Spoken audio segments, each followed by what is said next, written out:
पहले का नियम कितना प्रबल था, पहले की स्त्रियां अपने पति का नाम तक नहीं लेती थी। अब आज के जमाने में तो आवाज दे के बुला लेती हैं, ए कमलेश। अब कमलेश डिप्रेशन में, चिंता। पहले की स्त्रियां कितनी नगर निगम वाले आए, नगर पालिका वाले, नगर निगम वाले आए और डायरी लेकर, फाइल लेकर आए, सबके घर जाए थे। एक घर में पहुंचे, वहां जाकर उन्होंने दरवाजा बजाया, बेल बजाई, पत्नी निकल के बाहर आई। जैसे ही पर पुरुष को देखा, उसने सिर पे पल्लू ले लिया, पल्लू लिया तो उसने पूछा तुम कौन हो, तो कहा हम नगर निगम से आए। अच्छा, सर्वे करने के लिए। अच्छा, क्या सर्वे करना है? कितने लोग रहते हैं इस घर में? 4। अच्छा, क्या नाम है? मेरा नाम संगीता, बेटे का नाम रामू, लड़की का नाम बिमला। अच्छा, पति का नाम? पति का नाम क्या ले रहे हो? पति का नाम इतने में उसने कहा नहीं, हम हमारे यहाँ पति का नाम नहीं लेते। तो हम डबल से सर्वे करने थोड़ी ना आएंगे, हमारे पास इतना टाइम नहीं है, मेरे रजिस्टर में चढ़ाना। पति का नाम बोलो। अरे पति का नाम बोलो। फिर उसने पल्लू,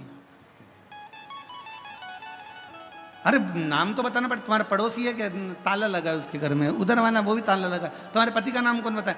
मैं तुमको कुछ बताऊंगी, तुम उससे समझ जाओगे। हाँ समझ जाएंगे, बोल तेरे पति का नाम क्या है? तो उसने सिर पे पल्लू लेकर बोला 3 गंजी और 3 गंजी कितनी हो गई?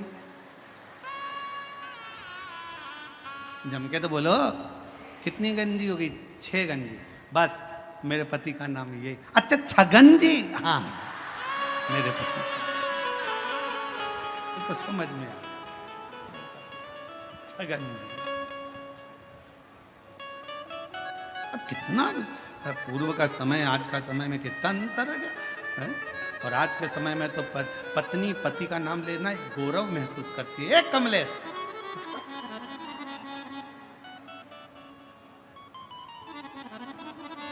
पहले के समय में बहू को अगर अपने पति से कुछ कहना होता था ना, तो डायरेक्ट नहीं कहती थी, पहले सास से कहती थी, सास ससुर से कहती थी, ससुर अपने बेटे से कहता था। आज के ज़माने में तो बहू को कुछ भी कहना है, भरी सभा में लोग बैठे हैं और पति को कुछ भी कहना, इशारे में आ जाए तो ठीक है, नहीं तो बाजू में जाके कोनी मार के चलो वो जा। अब दुर्जय की पत्नी बड़ी धर्मात्मा थी, बामनी। दुर्जय मृगा करने के लिए गया, यमुना जी के तट पर, कालिंदी नदी के तट पर पहुंचा।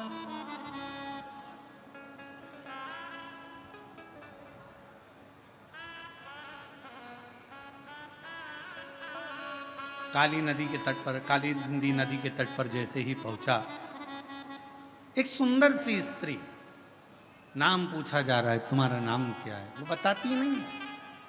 कहां से तुम आई हो? वो भी नहीं बोलती, वो भी नहीं।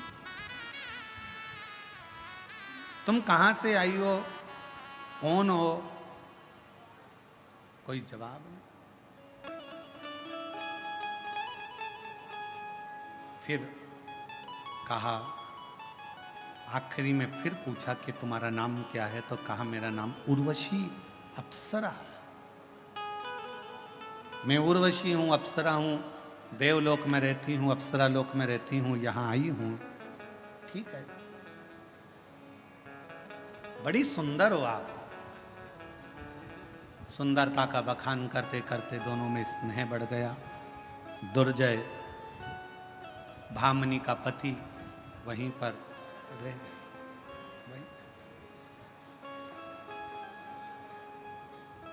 6 महीने निकल गए।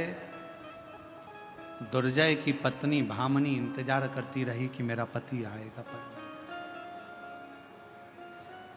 8 महीने निकल गए, पति नहीं। तब 1 वर्ष निकल गया, पति नहीं आया। और उसी उर्वशी अप्सरा के साथ में निवास कर रहा है। उसी उर्वशी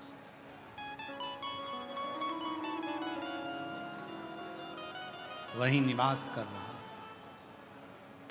एक दिन भामनी के मन में, जरा ध्यान देना, बेलपत्र शिव पुराण की कथा चल रही है, बहुत सावधानी से सुनिएगा। आज कथा का छठा दिवस है।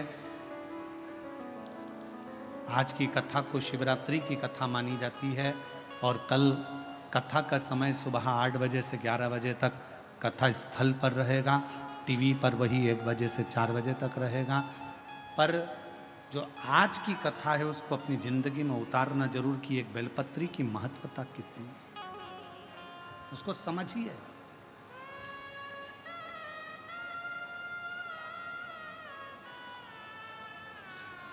भामनी ने विचार करा कि मेरा पति नहीं है, राज्य को चला रही है भामनी, प्रजा को संभाल रही है भामनी, अपने राज्य को देख रही है भामनी, पूरी प्रजा को संभालने का काम कर रही है भामनी। और धर्म पत्नी का सबसे बड़ा एक धर्म और है। धर्म पत्नी का सबसे बड़ा धर्म यह है कि पति के पथ पर पति चल रहा है उसको बल प्रदान करना।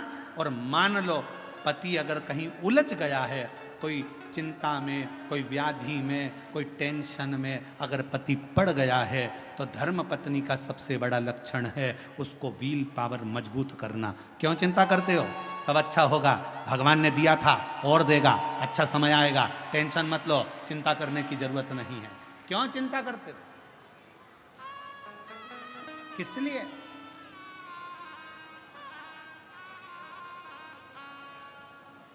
पति अगर कहीं उलझ रहा है, पति अगर कोई चिंता में पड़ रहा है, पति अगर कोई टेंशन में पड़ रहा है, तो धर्म पत्नी एक ऐसी होना चाहिए कि वो अपनी धर्म पत्नी अपने पति से कह दे तुम्हें चिंता करने की जरूरत नहीं है, सब हो जाएगा, सब हो जाएगा। और तेरी कृपा का क्या है भरोसा, कब किस पर हो जाए जरा। ऐसा कौन सा काम है दुनिया का जो नहीं होगा? सब होगा। थोड़ा रुको, शांति रखो। क्यों चिंता करते हो?